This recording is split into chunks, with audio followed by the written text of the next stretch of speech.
Welcome to Echoes of Ihsan. We're kicking off another deep dive.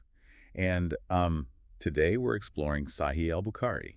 Specifically Book 3, Yes, book 3, which is all about knowledge. about knowledge. And I have to say, this is one that I was really looking forward to, just thinking about all the incredible wisdom that's packed into this book. Yeah, it's like a guidebook for how to approach learning, teaching, and preserving knowledge. Exactly. And those are topics that are so relevant to what we do here on Echoes of Ihsan. Absolutely. Sahih al-Bukhari itself, it's a collection of hadiths, which are essentially the sayings and actions of the Prophet Muhammad. And it's considered one of the most authentic sources in the Islamic tradition, right? Exactly. Yeah, it's Yeah. like a cornerstone of Islamic knowledge. Okay, so before we get too deep into the specifics, maybe you can give us a little overview of what book 3 covers. Sure. So Book 3, it covers a really wide range of topics, all related to knowledge. We have hadiths that talk about the importance of honesty, especially in leadership. Oh, that's interesting, Yeah. especially in leadership. Yeah, and then we have hadiths about the significance of ritual purity and mindfulness in our actions. Okay, so it's not just about acquiring knowledge, it's also about how we apply it in our lives. Exactly, and even how we approach those actions with the right mindset. Okay, I'm starting to see the depth here. And then we also have hadiths that talk about the pursuit of knowledge and its preservation, and even the weight of our words. So it's really comprehensive. It touches on so many different aspects of knowledge. It really is, yeah. It's a treasure trove of wisdom. So where do we even begin with something as vast as this? Well, maybe we can start with something that's relatable, something that speaks to the challenges we face even today. I like that approach. So what about Hadith 56? This hadith involves an encounter between the Prophet Muhammad and a Bedouin, and it touches upon the importance of honesty, especially for those in positions of power. Okay, I remember this one.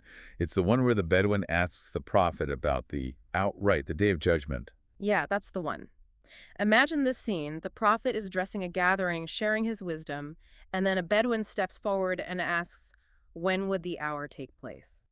And I remember reading that some people thought the prophet ignored the question, or maybe even that he didn't like it. Yeah, that's a common misconception. But the hadith actually clarifies that he just continued his talk and addressed the question afterwards. So he didn't ignore it, he just chose to address it at a more appropriate time. Exactly. It's almost as if he wanted to make sure his core message was delivered first before addressing this specific concern. Which speaks to his composure and his really strategic approach to teaching. Absolutely. He was a master communicator. So what was the prophet's answer to the Bedouin's question? His response was profound. He linked the coming of the hour to the erosion of honesty, particularly when leadership falls into the hands of those who are unfit to lead. Wow, that's powerful. It's like he's saying that a society's decline can be measured by the honesty of its leaders or the lack thereof. Exactly.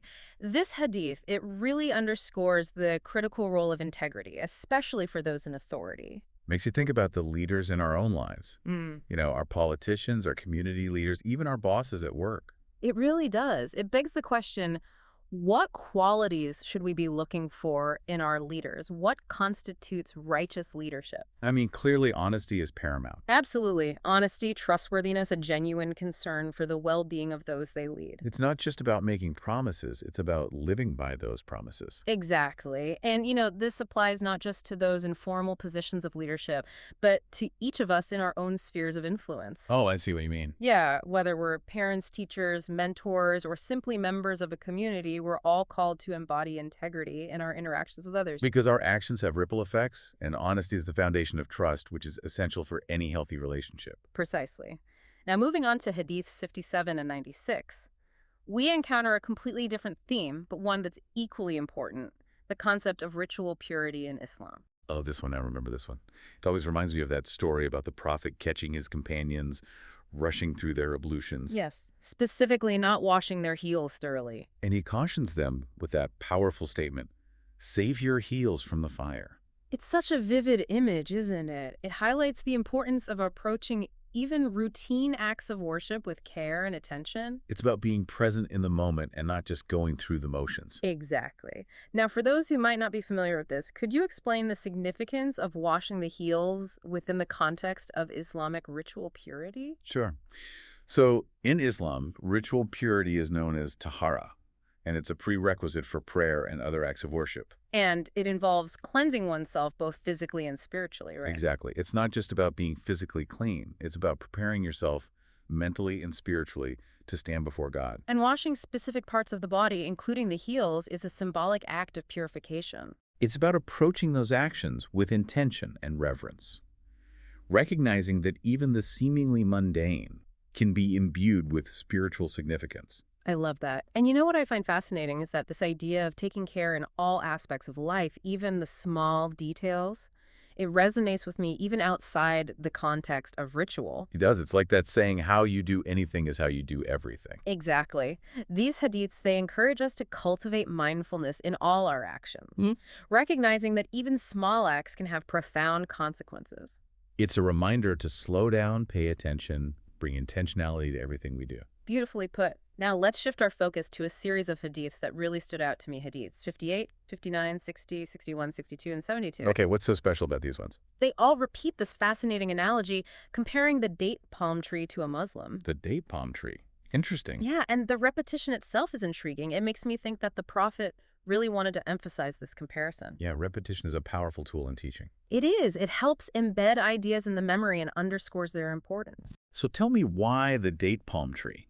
What makes it such a fitting symbol for a Muslim? Well, the date palm tree is an evergreen tree. Okay. It's known for its resilience, its ability to thrive even in harsh conditions. Like the desert. Exactly. It provides shade and sustenance through its fruit.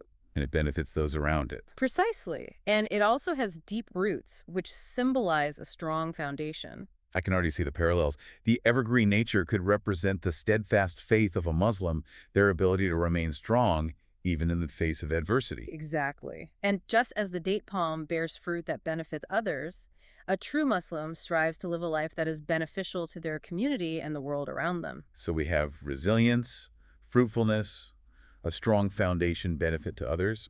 Are there any other qualities of the date palm that might relate to the character of a Muslim? Well, interestingly, the date palm is also incredibly versatile. Versatile. How so? Well, almost every part of the tree can be used for something. The fruit for food, the leaves for weaving the trunk, for building. Oh, that's amazing. It is. And this reflects the multifaceted nature of a Muslim's contributions to society.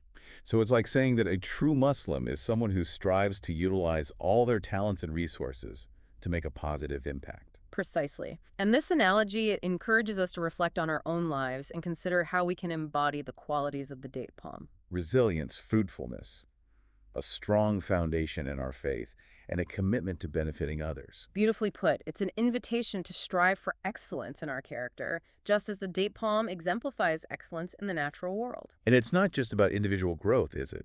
It's about contributing to something larger than ourselves. You've got it. It's about being a source of benefit to our families, our communities, and even the world around us. I love that.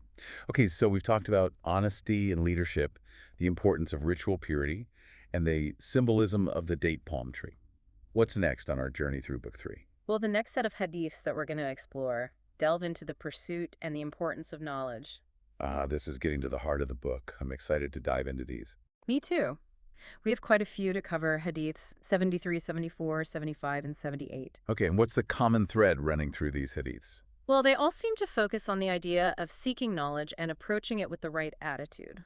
Okay, so it's not just about acquiring knowledge, it's about how we seek it and the mindset we bring to the process. Exactly. And it makes me think about our own journeys as learners. What does it mean to truly seek knowledge? What qualities do we need to cultivate in ourselves to be receptive to wisdom? Those are great questions. I'm eager to hear what these hadiths have to say about that. Well, they begin with a powerful reminder of the importance of humility. Humility, yeah. Even for those who are considered wise and learned. So it's about recognizing that we always have more to learn no matter how much we think we know. Exactly. And Hadith 73, it tells us that we shouldn't wish to be like anyone except in two specific cases. Okay, I'm intrigued. What are those two exceptions? So the Hadith states that we should only aspire to be like someone who spends their wealth righteously, meaning they use their resources to benefit others and for the sake of God. So it's not about wealth itself, it's about how you use it. Precisely. And the second exception is someone who acts upon and teaches the wisdom they've been given. So it's not enough to just accumulate knowledge we have, to apply it in our lives and share it with others. Exactly. And this idea of continuous learning, even for the most knowledgeable among us, is further emphasized in Hadith 74, with the story of Moses seeking out someone more knowledgeable than himself. Oh yes, that story, it's so powerful.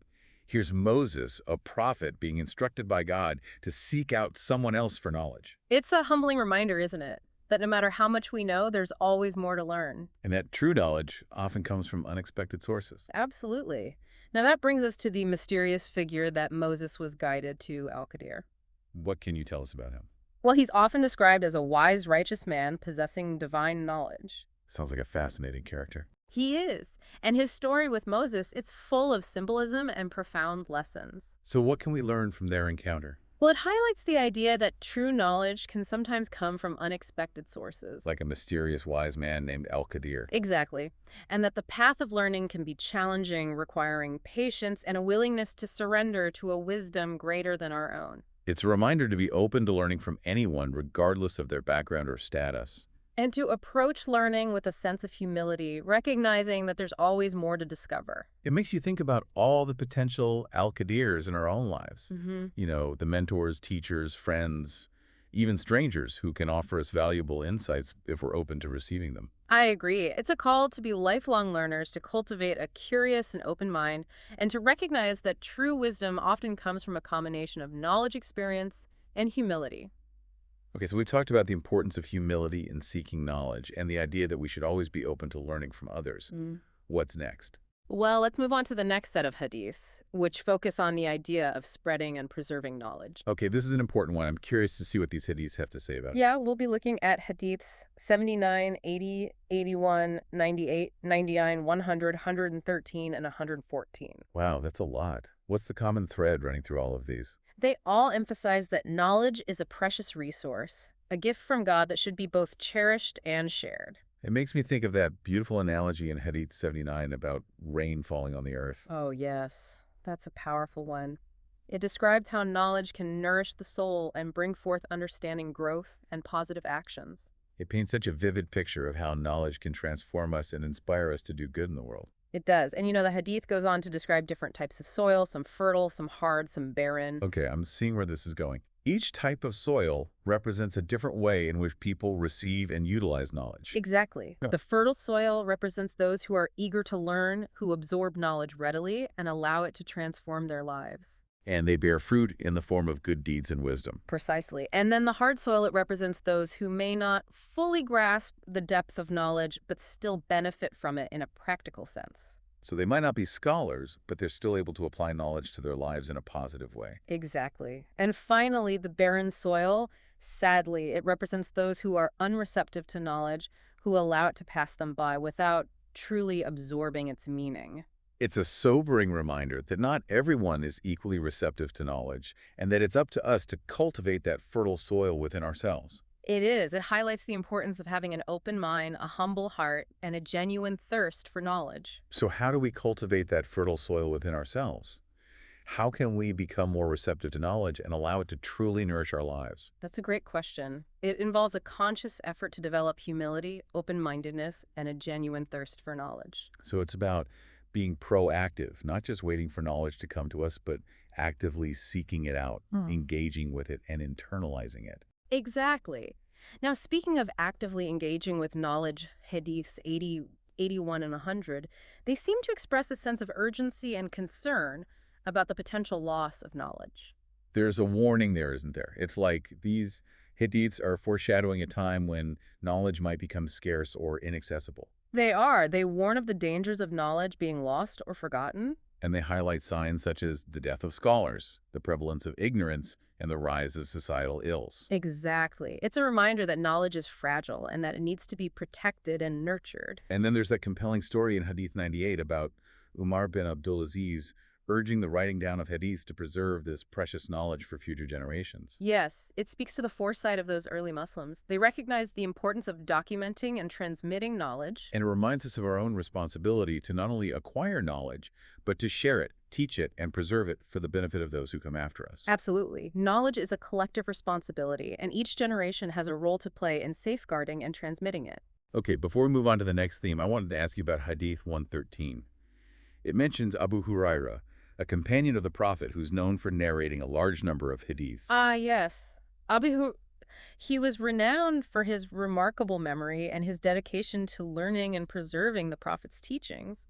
And this hadith, it highlights his commitment to sharing that knowledge with others. It does. It's that beautiful story where Abu Huraira says to the Prophet, "Oh, Allah's messenger, I hear many narrations from you, but I forget them." And the Prophet tells him to spread his garment, and he fills it with something symbolic of knowledge. And after that, Abu Huraira says, "By Allah, I never forgot anything after that." It's such a powerful image. It speaks to the power of transmission, the way knowledge can be passed on from one generation to the next. It does. And it makes you think about all the individuals throughout history who have dedicated their lives to preserving and transmitting knowledge. It's thanks to their efforts that we have access to this incredible wealth of wisdom today. It's a reminder to be grateful for that legacy and to recognize our own responsibility in carrying that torch forward. Okay, so we've covered a lot of ground already. We've talked about the importance of seeking knowledge, preserving it, and sharing it. What's next? Well, the final set of hadiths that we'll be exploring for this part of our deep dive, they focus on the weight of our words and the gravity of attributing false statements to the Prophet Muhammad. Oh, wow. These hadiths always make me pause and reflect.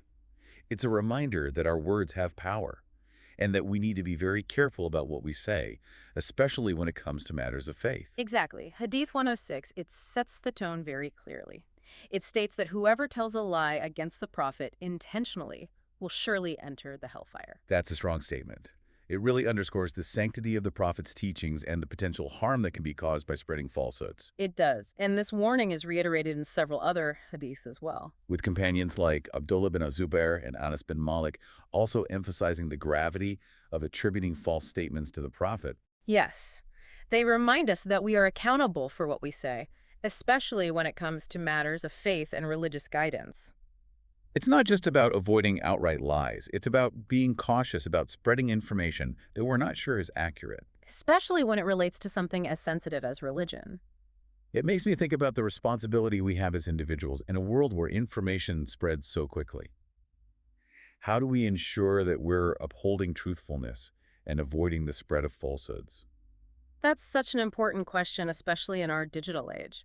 You know, these hadiths, they remind us of the importance of critical thinking, verifying information, and being responsible in how we share and consume information. So it's about pausing before we share something, considering the source, and making sure we're not contributing to the spread of misinformation. Exactly. It's about being discerning consumers of information, seeking out reliable sources, critically evaluating what we encounter online, and being mindful of the potential impact of our words. These hadiths really give us a lot to ponder, don't they? They do. And I think they're even more relevant today than ever before as we navigate a world that's saturated with information. Some of which may be inaccurate or misleading. Exactly. It's a call to be more mindful, more responsible, and more committed to truth, both in our personal lives and in the digital world we inhabit. Well, this has been a truly fascinating exploration so far. I feel like we've just scratched the surface of the wisdom contained in Book 3. We have, but you know, we've covered a lot of ground in this first part of our deep dive, and I think it's a good place to pause and let our listeners absorb all this amazing information. Yeah, I agree. We'll be back soon with Part 2, where we'll continue our exploration of Sahih Bukhari Book 3 knowledge. Stay tuned, folks. There's so much more to come. Welcome back to our deep dive into Sahih al-Bukhari Book 3 knowledge. I'm ready to pick up where we left off, exploring the wisdom and insights contained in these hadiths. Me too. You know, the last set of hadiths that we discussed about the weight of our words and the dangers of spreading falsehoods, Yeah, it really got me thinking. me too. It's a sobering reminder of how important it is to be careful about what we share. Especially when it comes to matters of faith. Absolutely. Mhm. So where do we go from here? What other themes are waiting to be explored? Well, let's shift gears a bit and delve into a fascinating set of hadiths that revolve around the theme of actions and consequences. Okay, actions and consequences. I like it. Particularly in the context of the Hajj pilgrimage. Ah, the Hajj. Yeah. Such a significant pillar of Islam, a journey of a lifetime for many Muslims. It is. And we'll be exploring hadiths 83, 84, and 126. Okay. All of which touch upon the Prophet's guidance regarding actions performed out of order during the Hajj. Out of order. Yeah, like imagine this. It's the Prophet's last Hajj, and Muslims from all over have gathered to perform this sacred pilgrimage. Right. They're eager to fulfill the rituals correctly, but amidst the crowds and the complexities, mistakes can happen. Oh, absolutely. With so many intricate steps and timings involved in the Hajj, I can imagine how someone might accidentally perform an action out of order. Exactly, especially if they're doing it for the first time. Right. And these hadiths address those very situations. Okay, I'm curious to hear about some specific examples. Okay, so for instance, in Hadith 83, a man approaches the Prophet and confesses that he mistakenly shaved his head before slaughtering the sacrificial animal. Oh, no. That must have been a heart-stopping moment for him. I can only imagine how worried he must have felt. Yeah, thinking he'd invalidated his entire Hajj. So what was the prophet's reaction? Well, his response is incredibly reassuring. Okay, good. He simply instructed the man to slaughter the animal at that moment and assured him that there was no harm done. Wow, that's amazing. It shows that Islam is a religion of practicality and understanding. It does, Yeah. recognizing that human beings are prone to error. Right. It's the intention and the effort to fulfill the rituals correctly that truly matter. Exactly. And in Hadith 84, another man expresses concern because he slaughtered the animal before performing the symbolic throwing of pebbles at the Jamarat. Right, the Jamr. Again, the Prophet advises him to simply perform the missed action and reassures him that his Hajj is still valid. It must have been so comforting for those early Muslims to know that their sincere efforts were recognized even when they made mistakes. Absolutely. These hadiths, they reinforce the idea that our faith shouldn't be a source of anxiety or burden. But rather a path of guidance and forgiveness. Exactly.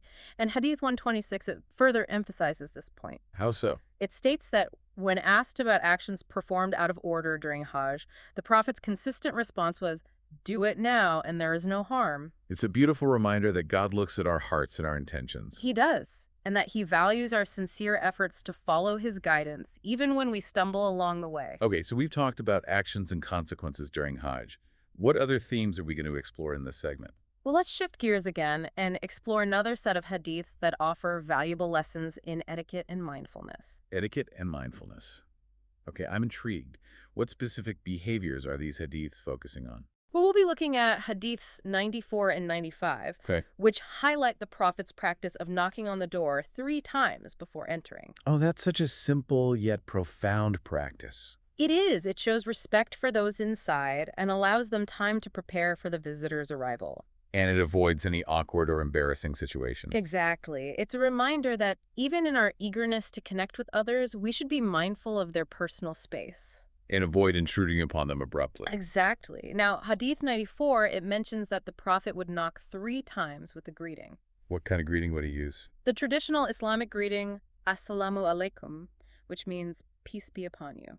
It's a greeting that conveys a sense of peace, goodwill, and respect. It does. And by repeating this greeting 3 times, the Prophet ensured that those inside would hear and have ample time to respond. I see. And Hadith 95, it adds another interesting detail. It does. It mentions that the Prophet would also repeat a sentence 3 times 3 times. Why? to ensure that people understood him clearly. It highlights his concern for clear communication and his patience in ensuring that his message was conveyed effectively. Absolutely. It's a practice that we can all benefit from, even in our daily interactions. It is. Whether we're speaking to our family members, colleagues, or friends, taking the time to ensure clarity and understanding can prevent misunderstandings. And it can strengthen relationships. These simple yet profound practices of knocking before entering and repeating for clarity offer valuable lessons in respect, consideration, and effective communication, They do. They embody Islamic values of kindness, courtesy, and mindfulness. reminding us that even in seemingly small actions, we can make a positive impact on those around us. Absolutely. So what do you think? Ready for the next set of hadiths? Yeah, let's dive in. What other gems of wisdom are waiting to be uncovered? Okay, well, the next set of hadiths that I'm particularly intrigued by, they seem to touch upon the importance of facilitating ease and understanding in matters of religion. Oh, I love that theme. Making things easier and more accessible, especially when it comes to something as important as faith. Exactly. And we'll be delving into hadiths 68, 69, 70, and 90. Okay, and what do these hadiths tell us about this theme? Well, they highlight the Prophet's approach to teaching and guidance, Okay, emphasizing compassion, clarity, and a focus on the essentials. so it's about making religion accessible and understandable for everyone. It is. You know, he understood that people learn best when they're receptive and engaged, not when they're fatigued or overwhelmed. That makes perfect sense. Yeah. I know I'm much more receptive to learning when I'm not feeling pressured or stressed. Exactly. And Hadith 68, it mentions that the Prophet was mindful of selecting suitable times for preaching. So as not to overwhelm or bore his companions, Exactly. He recognized that timing is everything when it comes to teaching. and that people's capacity for learning can vary depending on their circumstances. Precisely. It's a valuable lesson for anyone who teaches or shares knowledge. It is. To be mindful of the audience, their capacity, and their needs, It's about meeting people where they are. and providing them with the information they need in a way that's digestible and impactful. Exactly. And that's why I find Hadith 69 so inspiring. What does it say? Well, it urges us to facilitate things to people concerning religious matters. And do not make it hard for them, and give them good tidings, and do not make them run away from Islam. It's a beautiful reminder that religion should be a source of guidance and comfort, not a burden. It should be something that draws people in, not something that pushes them away. And I love that phrase, give them good tidings. Me too. It suggests that sharing religious knowledge should be an uplifting and inspiring experience. Not a dry or intimidating one. Exactly. It's about sharing the beauty and wisdom of Islam in a way that connects with people's hearts and minds. Not just their intellects. Precisely. Now, Hadith 70, it shares a heartwarming story about one of the Prophet's companions, Abdullah. Okay, what did Abdullah do? Well, he would give religious talks on Thursdays, Okay. and someone requested that he preach daily, but Abdullah declined. Why? He explained that he didn't want to bore people and that he was mindful of selecting suitable times just as the Prophet had done. It shows that this practice of pacing and respecting people's time and capacity was not just something the Prophet did, but something he instilled in his companions as well. It was part of the culture of learning and teaching that he cultivated. Now, Hadith 90, it addresses a specific challenge that can arise in religious gatherings. It does. What do you think it is? I'm going to guess the issue of overly long sermons or prayers. You got it. This hadith, it highlights the Prophet's concern for the well-being of his followers, even in the context of worship. So it's about recognizing that not everyone has the same physical stamina or the same time constraints. Exactly. And the Prophet's response to this issue, it's quite strong. What did he say? He said, "O people, some of you make others dislike good deeds," the prayers. "So whoever leads the people in prayer should shorten it, because among them are the sick, the weak, and the needy, having some jobs to do." It's a clear reminder that religious practices should be accessible and considerate of people's diverse needs and circumstances. It emphasizes that true piety lies not in outward displays or rigid adherence to form, but in compassion, understanding, and a genuine concern for the well-being of others. These hadiths offer valuable guidance for all of us, reminding us to approach religion with a balanced perspective. Prioritizing ease, understanding, and compassion in both learning and practice. They encourage us to create spaces where people feel welcomed, supported, and inspired to deepen their connection with their faith, not burdened or alienated. Beautifully said. I think we've covered a lot of ground in this segment. What are your thoughts so far? I'm amazed by the depth and breadth of wisdom contained in these hadiths. They offer so much guidance on how to live meaningful and ethical lives, even in the face of challenges and complexities. I agree. And we still have more fascinating insights to uncover as we continue our deep dive. Are you ready to delve into the next set of hadiths? Absolutely. I can't wait to see what other gems of wisdom we discover. Welcome back to our deep dive into the wisdom of Sahih Bukhari, Book 3, Knowledge. I'm with you. It's amazing how each hadith seems to open up a new avenue of thought, offering insights into the Prophet's character, the principles of Islam, and the challenges of living a meaningful life. Absolutely. In the last segment, we talked about the importance of facilitating ease and understanding in matters of religion. Right. And it really resonated with me, the idea that faith should be a source of comfort and guidance, Yeah. not something that feels burdensome or overwhelming. I agree. It's about making religious practices and knowledge accessible to people from all walks of life. Meeting them where they are and supporting them on their spiritual journeys. Exactly. So where do we go from here? Yeah, what other fascinating themes are waiting to be explored in this final segment of our deep dive?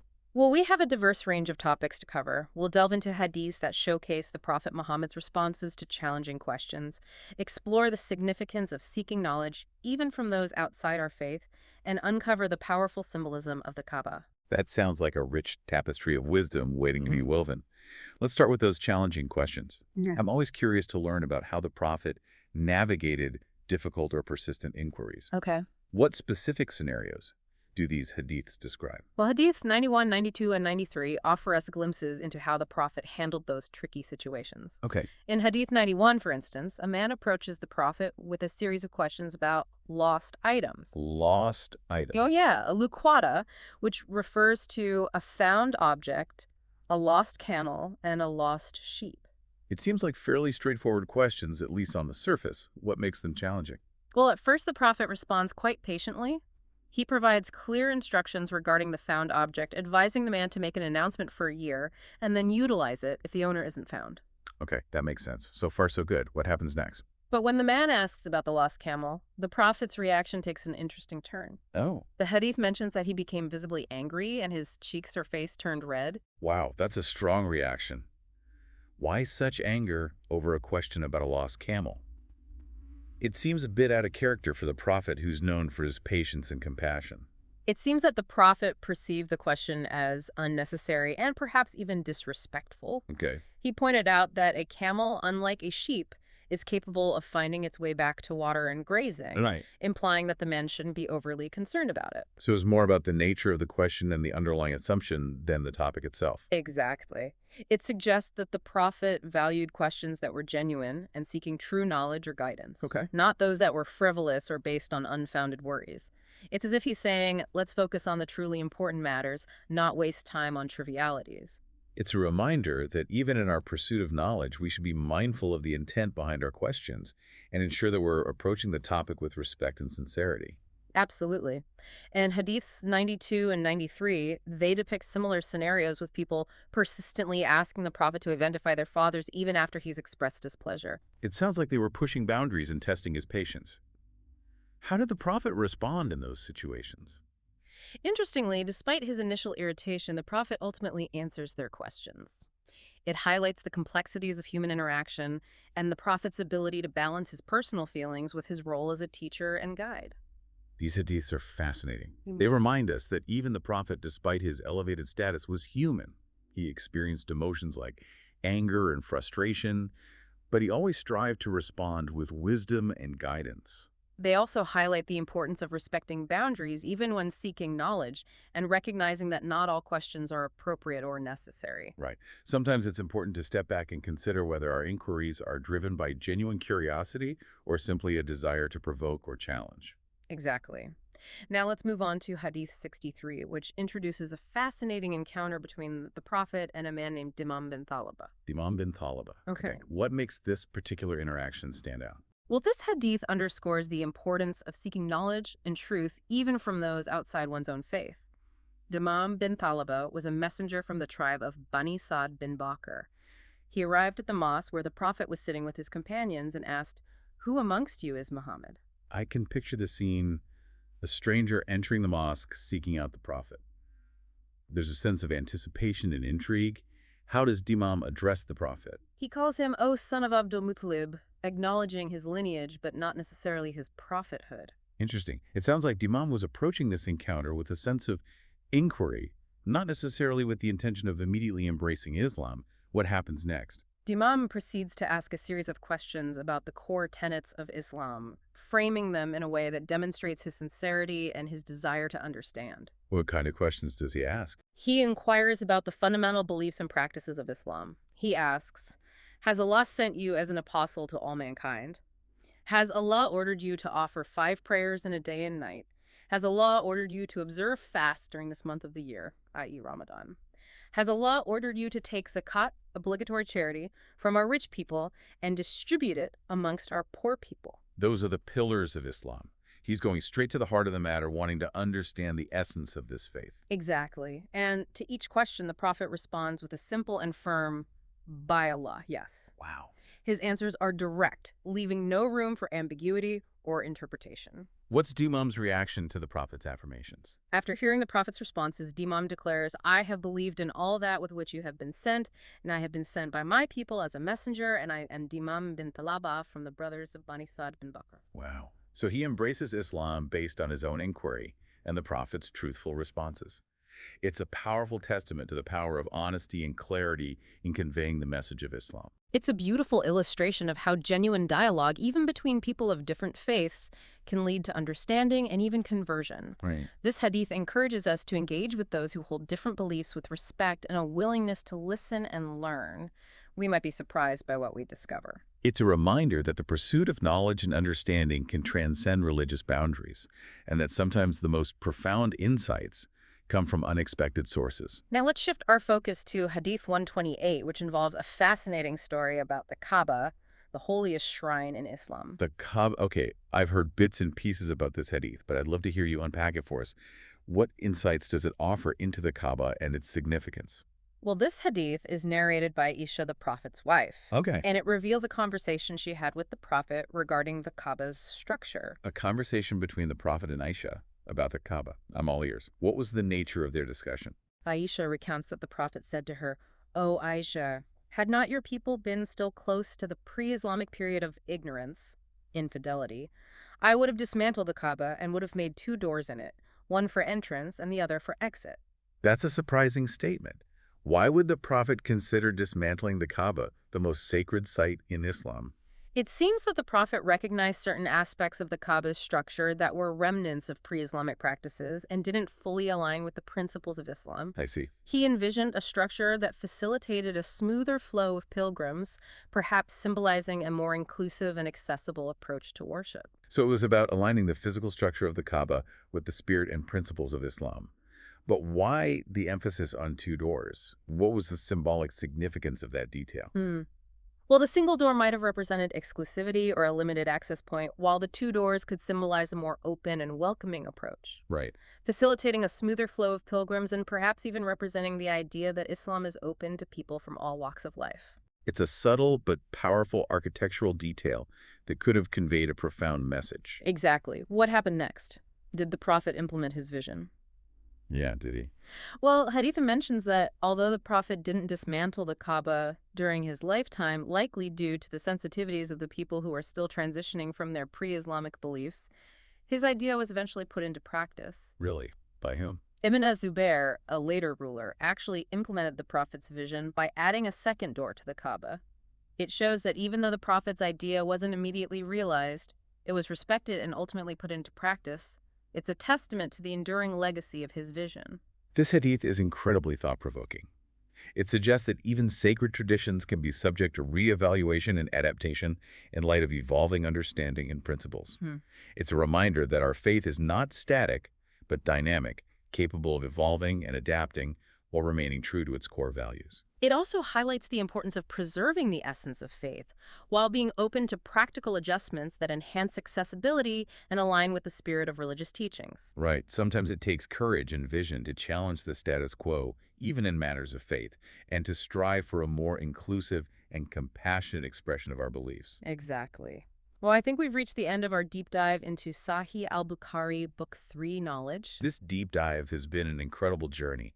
We've explored a wide range of themes: honesty, ritual purity, the symbolism of the date palm tree, the pursuit and preservation of knowledge, the weight of our words, actions, and consequences, respect and boundaries, facilitating ease in religious matters, seeking knowledge from diverse sources, the Prophet's responses to challenging questions, the symbolism of the Kaaba, and the balance between tradition and evolving understanding. Wow, you really covered it all. It's been an enriching experience. These hadiths from Sahih al-Bukhari Book 3 knowledge, they've offered us valuable insights into the life and teachings of the Prophet Muhammad and the principles of Islam.